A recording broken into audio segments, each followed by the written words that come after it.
जय हिंद प्यारे बच्चों। आज हम ऊंचाई दूरी चैप्टर का 16 नंबर क्वेश्चन लाए हैं जो कि बहुत अधिक इम्पोर्टेंट है आपके बोर्ड एग्जाम के लिए। देखिए क्वेश्चन जो बोला जा रहा है क्या है हमारे पास क्वेश्चन क्या है। 7 मीटर ऊंचे भवन के शिखर से एक भवन बना लेते हैं। सबसे पहले 7 मीटर का एक भवन बनाते हैं। चलिए ऐसा करते हैं, भवन दूसरे साइड बना लेते हैं। 7 मीटर ऊंचा होगा, कोई तल पे ही तो होगा भवन, ये सब तल पे बना लिए। 7 मीटर ऊंचे भवन के शिखर से एक केबल टावर के शिखर, एक केबल टावर भी है। केबल टावर इधर से कोई बना लेते हैं, ये समझे केबल टावर। ठीक है, कह रहा है केबल टावर के शिखर से, केबल टावर के शिखर से उन्नयन कोण, मतलब क्या कर रहा है, कह रहा है भवन के शिखर से केबल टावर के शिखर का उन्नयन कोण, मतलब यहाँ से उन्नयन कोण हमेशा नीचे बनता है। ये जो उन्नयन कोण दिया हुआ है 45 डिग्री दिया हुआ है, तो इसको थोड़ा सा हम लोग इस तरह से दर्शा सकते हैं। देखिए तो यहाँ पे, तो ये हमारा कितना दिया हुआ है, ये 45 डिग्री दिया हुआ है। ठीक है, अब देखिए समझिए 45 डिग्री दिया हुआ है। फिर कहना है कि इनके 45 से 60 दिया हुआ है।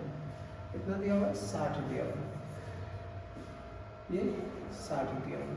और कह रहा है इसके पाद का अवनमन कोण जो है वो 45 डिग्री दिया हुआ है।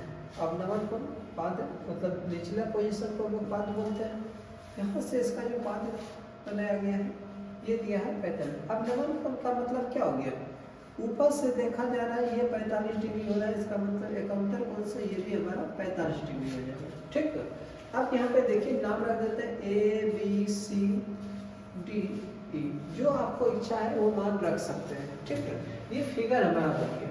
एक बार फिर से देख लीजिए फिगर के लिए, करें 7 मीटर ऊंचे भवन के शिखर से, 7 मीटर, ये 7 मीटर है, ये दर्शा देते हैं, ये 7 मीटर, 7 मीटर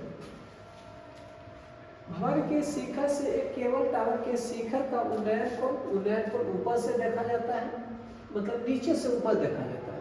60 मीटर है, सॉरी 60 डिग्री है, और इसके पाद का अवनमन कोण कह रहा है 45 डिग्री है, बना लिए हैं। फिर कह रहा है कि टावर की ऊंचाई ज्ञात करना है, मतलब हमको निकालना जो है वो क्या निकालना है, ए डी निकालना है, ए डी इक्वल टू 1 निकालना है। ठीक है, अगर 7 ये है तो ये भी तो हमारा 7 हो जाएगा। यहाँ पे दर्शा देते हैं आपको, देखिए बी डी ये बराबर हो जाएगा सी ई के बराबर, ये हमारा 7 सेंटीमीटर में दिया हुआ है, तो सेंटीमीटर नहीं मीटर में दिया हुआ है, मीटर में दिया हुआ है तो मीटर में इसको बदल देंगे। ठीक है, मीटर में।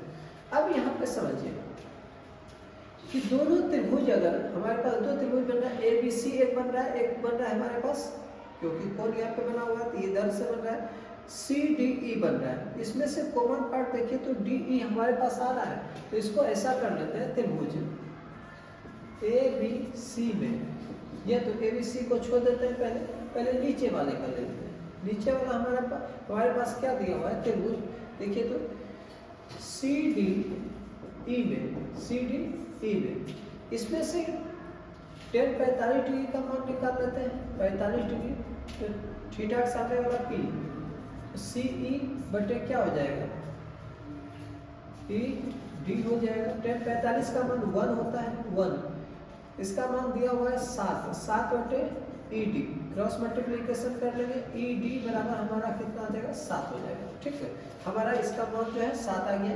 ई डी बोलिए या तो बी सी बोलिए, बी सी भी बोल सकते हैं, ये भी हमारा 7 सेंटीमीटर। अब त्रिभुज अगला लेते हैं ए बी सी में, ए बी सी को निकालना है ए बी का मान ना, तो ए बी के लिए देखिए तो P और B का यूज करेंगे। P भी यूज करने के लिए हम tan theta, tan 60 degree, tan 60 के लिए क्या करेंगे, ए बी बटे बी सी, ए बी बटे बी सी। tan 60 का मान √3 होता है। ए बी का मान नहीं दिया हुआ है, ए बी का मान रख देते हैं बी सी का मान 7 दिया हुआ है। क्रॉस मल्टीप्लिकेशन कर लेंगे, ए बी बराबर कितना हो जाएगा, 7/3। कोई दिक्कत।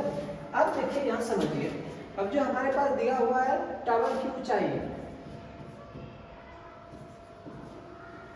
टावर की ऊंचाई जो दिया हुआ है वो क्या ऊंचाई दिया हुआ है, ए डी।